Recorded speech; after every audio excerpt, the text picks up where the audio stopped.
è bellissimo ritornare qua, ho vissuto 2 anni fantastici a Padova, mi hanno aiutato tanto. Adesso tornare qua al Leuganeo a giocare, che una volta facevo raccattapalle, adesso giocarci sarà veramente una bella emozione.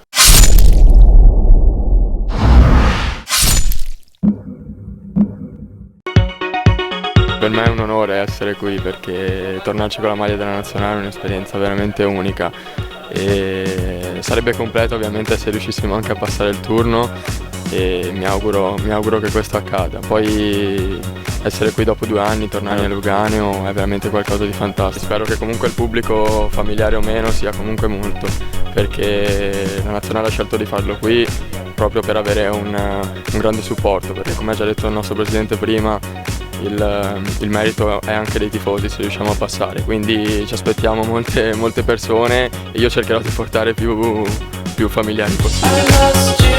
È un girone difficile perché comunque hanno fatto tanti punti nei loro rispettivi gironi e sono tutte squadre molto difficili da affrontare, però noi ce le metteremo tutte. Un po' perché anche l'altra volta contro la Macedonia sembrava che avessimo perso, che stavamo vincendo, poi ci hanno rimontato, alla fine abbiamo vinto. Siamo un gran gruppo e comunque siamo coesi. Il nostro sogno passa attraverso queste 3 partite. Come ho detto prima, siamo preparati, siamo carichi e abbiamo voglia di entrare nel migliori 8. È una squadra che ho avuto la fortuna già da allenarla l'anno scorso con l'Under 18, l'ho portata avanti quest'anno, questo mi ha aiutato a conoscere meglio i giocatori. È una squadra cresciuta molto, ha delle qualità tecniche importanti e noi siamo cresciuti anche nel temperamento. I risultati delle amichevoli nella prima fase fino adesso, questa squadra è una squadra che non ha mai perso, ha sempre rimoltato dei risultati importanti, abbiamo fatto anche dei risultati come andare a vincere in Spagna dopo tanti anni.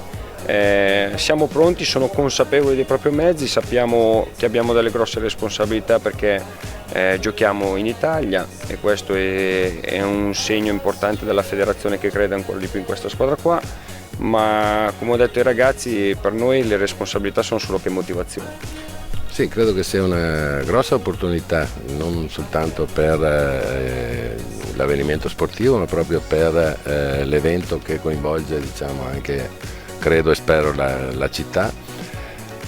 L'amministrazione comunale credo che abbia recepito in maniera molto positiva questa possibilità e credo che sia anche un modo in più per dare un po' di visibilità anche alla nostra società, ai nostri impianti e alle nostre strutture.